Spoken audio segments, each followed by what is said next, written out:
Let's talk about naming your business. I've had a couple of questions about this recently, and it's an interesting discussion. How do you name a copy business? When do you use your own name?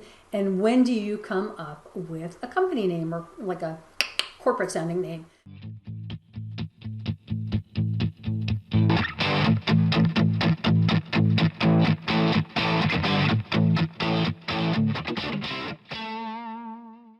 My feeling is that if you do business under your own name, it allows you to to shapeshift a little bit inside of your business entity. So, because your name covers just about anything you might do. So for example, I use my name, my website is amyposner.com, but if I was to switch, I don't know, to tree pruning from copywriting, I could still use my name. I just change the copy and what I do, because my name doesn't say anything other than it's me.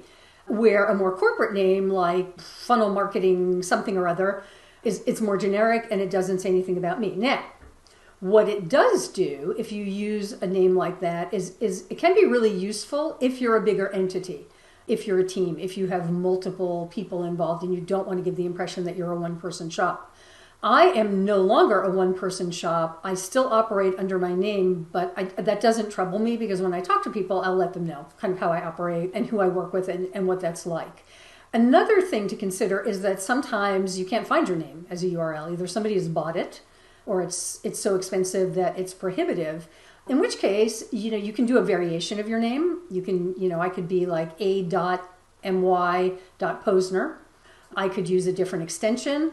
You can also incorporate sort of the corporate name with your name. Like I could be Posner Communications or Posner Marketing.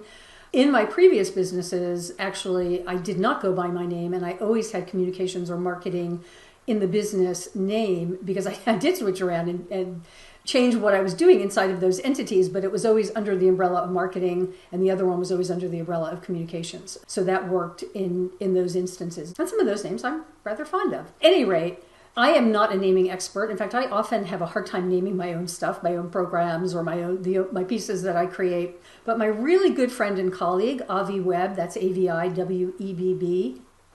You can check out his website. He is a naming expert.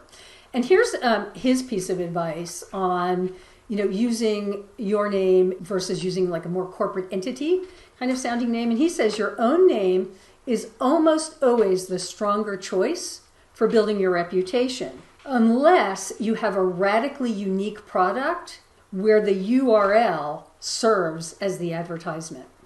So I think that's a really interesting concept. And of course, there are times when you just can't get your own name, but then you can consider either breaking your name up some way or putting your name, either your whole name or part of your name, first or last name, inside of a full name itself, like I was saying, like Posner Communications. Not terribly creative, but gets my name in there, gives a sense of, what sector I'm in. So I hope this is helpful. Just a short little bit, but this question's come in quite a bit lately, so I thought it was worth spending a couple of minutes on. If you've got any questions, pop them below, and I will answer. And if you'd like to know when these videos drop, then where is it? Click the bell, and you will be notified. Thanks for watching. Bye for now.